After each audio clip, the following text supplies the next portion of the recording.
गुरुवार की सुबह पुलिस जिला नौगछिया के गोपालपुर अंतर्गत करारी तिनटंगा जहाज घाट के समीप गंगा नदी में दर्शनिया धार में नाव का भंवर फंस जाने से नाव का संतुलन बिगड़ने के बाद नाव पलट गई। मिली जानकारी के अनुसार नाव पर करीब 50 लोग शामिल थे, जहां नाव द्वारा गंगा नदी होते हुए मजदूर और किसान मकई की बुआई के लिए जा रहे थे। इस दौरान घाट से महज कुछ दूर जाने के बाद नाव का संतुलन बिगड़ गया, अफरा तफरी का माहौल बन गया। नाव पलटने के तुरंत बाद स्थानीय गोताखोरों द्वारा डूबे गए लोगों को बचाने की पहल की गई, जिसमें बताया जा रहा है कि लगभग 30 लोगों को रेस्क्यू कर सुरक्षित बाहर निकाल लिया गया, जबकि एक महिला समेत 4 व्यक्ति का शव बरामद किया गया है। वहीं नाव पर सवार कई व्यक्ति लापता बताए जा रहे हैं। लापता व्यक्ति की खोजबीन के लिए एसडीआरएफ की टुकड़ी के द्वारा रेस्क्यू ऑपरेशन किया जा रहा है। एक और जहां इस दर्दनाक घटना से लापता एवं मृतक के परिजनों का रो रो कर बुरा हाल है, वहीं दूसरी ओर पूरे गाँव में मातम का माहौल पसरा हुआ है। सूचना मिलने के तुरंत बाद गोपालपुर थाने की पुलिस, नौगछिया एसपी स्वप्ना जी मेश्राम, भागलपुर जिलाधिकारी प्रणब कुमार अपने दलबल के साथ मौके पर पहुंचे एवं घटनास्थल का बारीकी से जायजा लिया। जिलाधिकारी प्रणब कुमार ने पत्रकारों से बातचीत करते हुए कहा कि गोपालपुर करारी तिनटंगा जहाज घाट के समीप दर्शनिया धार में आज नाव पलटने की जानकारी मिली है, जिसके तत्पश्चात मौके पर पहुंचकर घटनास्थल पर बारीकी से जायजा लिया। मिली जानकारी के अनुसार नाव पर करीब 50 व्यक्ति सवार थे, जो मजदूर और किसान थे और मकई की बुआई के लिए नदी मार्ग द्वारा अपने कृषि कार्य को अंजाम देने के लिए जा रहे थे। इसी बीच नाव पलट गई, जिसमें एक महिला का शव बरामद किया गया, अन्य की तलाश की जा रही है। 9 लोगों को रेस्क्यू कर बाहर निकाला गया है। रेस्क्यू किए गए सभी व्यक्तियों को बेहतर उपचार के लिए स्थानीय पीएचसी में भर्ती कराया गया है और नाव पर सवार सभी लापता व्यक्ति को एसडीआरएफ की टुकड़ी द्वारा गंगा नदी में खोजबीन की जा रही है। ये लोग दीरा जा रहा था मकई लगाने के लिए, कुछ उस पर क्या उसमें किसान थे या मजदूर थे? किसान मजदूर सब थे। सब कहाँ के थे? सब ये टिंटंगा करारी का ही। मकई बाग होय छै, रेचा गोटो बाग होय छै, माल जाल छै, कलौल का जाय छै। घटना के साले लोग चढ़ले लाग एक कोसी हो गेलै डूबी। कितना दूर में नाव डूबले? किनारा में डूबलो छै। नाव पलटी गेले कि कुछ दूर में कौन भेल? ऐसा भले चप्पे पाग ले एना करी के लोग हेला लगले डरमरिन पकड़ी के ना मोटरसाइकिल ओकरा में पकड़ी। और इस घटना में अभी तक एक व्यक्ति के मृत्यु होने की सूचना। ये दर्शनिया घाट कहलाता है, ये गोपालपुर तिनटंगा करारी के पास ये दर्शनिया घाट कहलाता है। नॉर्मली ये नोटिफाइड आइडेंटिफाइड घाट नहीं है, लोग खेती करने के लिए उस साइड जाते हैं। यहाँ पर एसडीआरएफ की टुकड़ी तैनात है और एसडीआरएफ के गोताखोरों द्वारा लगातार प्रयास किया जा रहा है। यदि कोई व्यक्ति मिसिंग है और डूबा हुआ है तो उसको निकालने के लिए एसडीआरएफ के लोग लगातार। अब तक सर कितने लोगों को बाहर निकाल लिया गया है? 9 लोगों को बाहर निकाल लिया गया है। 9 लोगों को पीएचसी गोपालपुर में भेजा गया है, जहां 8 लोग बिल्कुल ठीक हैं। एक व्यक्ति के मृत्यु होने की सूचना। कितने लोग सवार होंगे अंदर? 40-50 लोग। ग्रामीण के द्वारा कई तरह की बातें सामने आ रही हैं, कोई 40 बता रहे हैं, कोई 50 बता रहे हैं, कोई 60 बता रहे हैं। मोटा मोटी माना जा सकता है करीब 50 व्यक्ति सवार।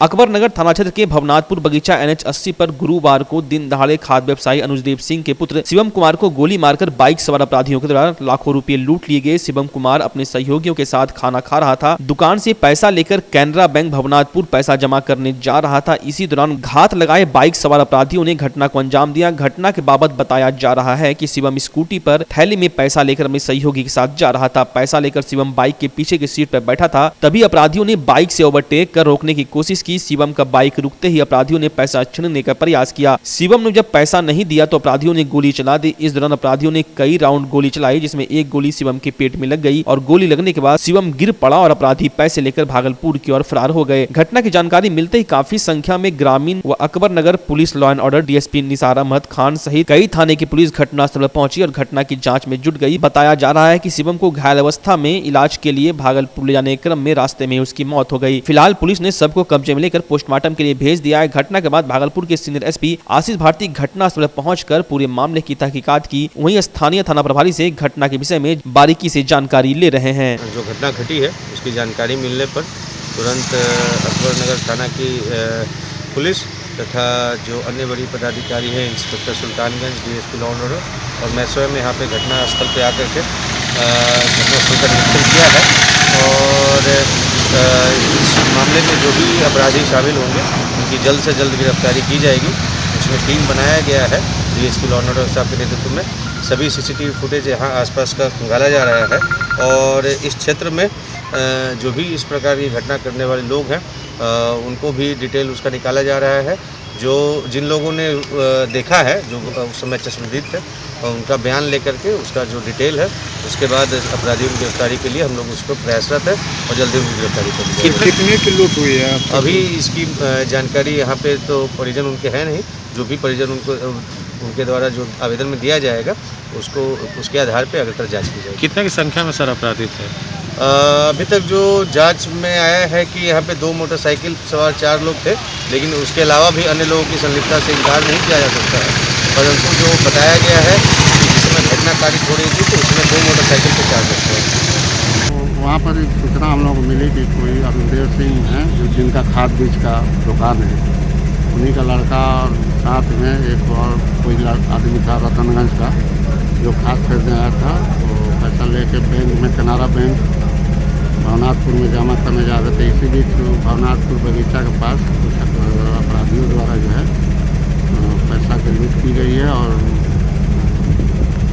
गोली मार दी गई है। और भागलपुर की पुलिस जिला नौगछिया के गोपालपुर थाना क्षेत्र के करारी तिनटंगा दियारा में हुए भीषण नाव दुर्घटना पर दुख व्यक्त करते हुए कांग्रेस विधायक अजीत शर्मा ने मृतकों के प्रति अपनी संवेदना व्यक्त करते हुए सरकार से सभी मृतकों के परिजनों को मुआवजा देने की बात कही है। साथ ही विधायक ने सरकार से जगह जगह पुल पुलिया का निर्माण कराए जाने की मांग की है। विधायक ने सरकार से गंगा नदी में स्टीमर और छोटी नाव के परिचालन की भी बात कही है। मौत हुई है उस पर हम उनकी आत्मा को शांति के लिए हम भगवान से प्रार्थना करेंगे और इस दुख के घड़ी में हम उनके परिवार के साथ हैं और आगे ऐसा घटना न घटे।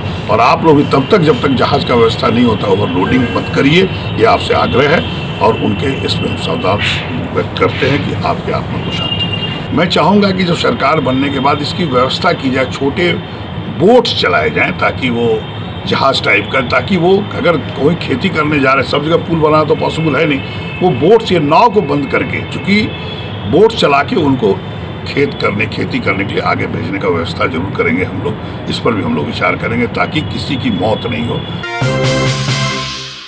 भागलपुर पूर्व रेलवे जंक्शन का निरीक्षण मालदा डिवीजन के डीआरएम द्वारा किया गया, जिसमें कई रेलवे के सक्षम अधिकारी के अलावे कई रेलवे कर्मचारी भी मौजूद थे। वहीं डीआरएम ने रेलवे के अधिकारी के साथ रेलवे विभाग के द्वारा किए गए कार्यों की समीक्षा भी की। इस दौरान डीआरएम ने कहा कि कोरोना काल में यात्रियों की असुविधा के लिए खेद है। साथ ही यात्रियों की परेशानी को देखते हुए रेलवे विभाग द्वारा कई रेल चलाई गई है। इसके साथ ही सरकार और रेल विभाग के बीच समन्वय स्थापित कर और कई रेल चलाने की तैयारी की जा रही है। रेलवे से जो है तो है ही, रेल तो अपना पूरी तरह से निर्वाह कर ही रही है, सारी उम्मीदों को पूरा उतर ही रही है।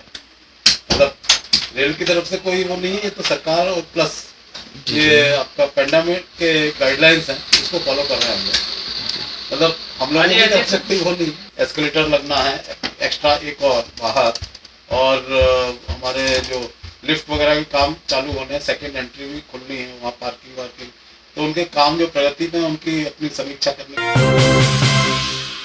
भागलपुर के निवर्तमान कांग्रेस विधायक अजीत शर्मा ने बिहार में महागठबंधन की सरकार बनने का दावा करते हुए अपनी जीत का दावा किया है। भागलपुर जिले में महिलाओं के द्वारा ज्यादा मतदान करने पर उनके जज्बे को सलाम करते हुए विधायक ने एक बार फिर से कहा कि विधानसभा का रिजल्ट आने के बाद वे महागठबंधन के मुख्यमंत्री उम्मीदवार तेजस्वी यादव से मिलकर बिहार में फिर से शराब चालू किए जाने की बात करेंगे। साथ ही अजीत शर्मा ने कहा कि शराब पर अलग से सरचार्ज लगाकर उससे प्राप्त राजस्व को बिहार के उद्योग धंधे के विकास में लगाया जाएगा। क्योंकि इस बार महागठबंधन की सरकार बनेगी, 15 वर्ष से माननीय मुख्यमंत्री नीतीश कुमार ने जो भी काम किया वो आपने कोरोना लॉकडाउन में आपने उसको सब खत्म कर दिया। जो हमारे भाई बहन बाहर दूसरे राज्यों में काम कर रहे थे उनको आप बिहार आने से मना किया, और बिहार वो लोग पैदल भूखे प्यासे घर आए, और यहाँ भी उनको कोई रोजगार, कोई राशन देने का काम नहीं किया। देखिए, मेरा मानना तो है कि शराब तो सब जगह बिक रहा है, पूरे गांव कस्बे शहर में कहीं भी ऐसा नहीं है। मेरा मानना है कि जो रेट्स अभी हैं जिस स्टेट में भी है, उसको कोविड-19 का टैक्स लगा है, एक डेवलपमेंट के नाम पे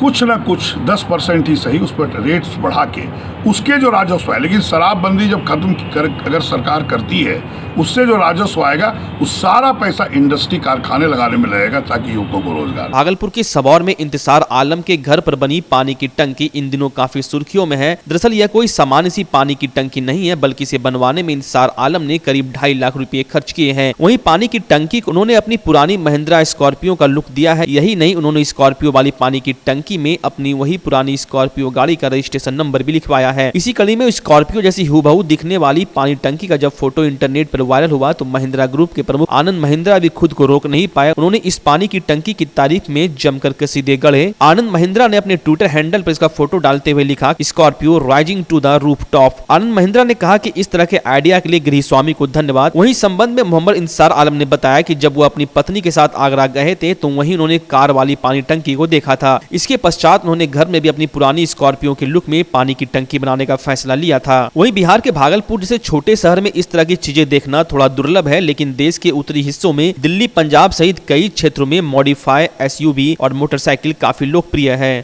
हम लोग सोचे क्या कि कोई नया लुक ऐसा हो जो कि आदमी को अच्छा लगे। हमारी वाइफ का थोड़ा सा सोच था, उसी के पहल से जो है ना हम सोचा टंकी जो बनाएंगे तो स्कॉर्पियो हमारी पहली गाड़ी थी, उसी को ये करने के लिए हम जो है ना छत पे स्कॉर्पियो का साइज डिजाइन बना दिए और उसमें सोचे कि पानी का टंकी निकाल दें ताकि दूसरा टंकी हमको लेना। पूर्व मालदा मंडल के डीआरएम जितेंद्र कुमार ने गुरुवार की शाम सुल्तानगंज रेलवे स्टेशन का जायजा लिया। निरीक्षण के दौरान फुट ओवर ब्रिज को देखा, वहीं साथ चल रहे संबंधित अधिकारियों से कई जानकारी ली। साथ ही साथ अधिकारियों को कई आवश्यक दिशा निर्देश दिए। वहीं डीआरएम से सांसद प्रतिनिधि पवन ने सुल्तानगंज रेलवे स्टेशन के पश्चिमी छोर पर प्राइवेट टिकट काउंटर की मांग की है। सुल्तानगंज के व्यवसायियों एवं अन्य लोगों को भागलपुर आने जाने के लिए एक ट्रेन की भी मांग की गई है। ट्रेन की मांग पर डीआरएम ने कहा कि यह मेरे अधिकार क्षेत्र में नहीं है, सांसद महोदय चाहे तो मैं उस पर अनुशंसा कर सकता हूँ। वहीं रेलवे स्टेशन के उत्तरी क्षेत्र के ग्रामीणों को दक्षिण की ओर से सर्कुलेटिंग एरिया में आवागमन के लिए फुट ओवर ब्रिज का विस्तार करने की मांग की गई। मौके पर स्टेशन प्रबंधक सुनील कुमार, सहायक स्टेशन प्रबंधक दीपक कुमार, आरपीएफ प्रभारी एसके सुधा सहित बड़ी संख्या में आरपीएफ के जवान मौजूद थे। नाथनगर थाना क्षेत्र के गोसाईदासपुर गांव निवासी जवाहर यादव की हत्या मामले में पुलिस ने गुप्त सूचना के आधार पर हत्या के बाद से फरार चल रहे दो अन्य नामजद आरोपी गोल्डन शाह और नीरज शाह को नाथनगर मुख्य बाजार से गिरफ्तार कर लिया है। मामले में पूर्व से 3 आरोपी पंकज यादव को पुलिस ने गिरफ्तार किया और बल्ली यादव, कार्बन यादव ने न्यायालय में सरेंडर किया था। मामले पर नाथनगर इंस्पेक्टर मोहम्मद सज्जाद हुसैन ने बताया, गुप्त सूचना मिली थी कि दोनों नाथनगर बाजार में घूम रहे हैं। उक्त सूचना पर पहुंची पुलिस को देखकर दोनों भागने लगे, तभी पुलिस बलों की मदद से उन दोनों को खदेड़ कर पकड़ लिया गया। वहीं कुल 7 आरोपितों में से 5 की गिरफ्तारी हो चुकी है। 2 आरोपी विक्रम यादव और मनीष यादव को भी जल्द गिरफ्तार किया जाएगा। आपको बता दें कि बीते 4 अप्रैल की रात 9 बजे जवाहर यादव की हत्या मथुरापुर हाट के नजदीक बदमाशों ने गोली मारकर कर दी थी। गिरफ्तार किए गए दोनों आरोपितों को बुधवार को न्यायिक हिरासत में भेज दिया जाएगा।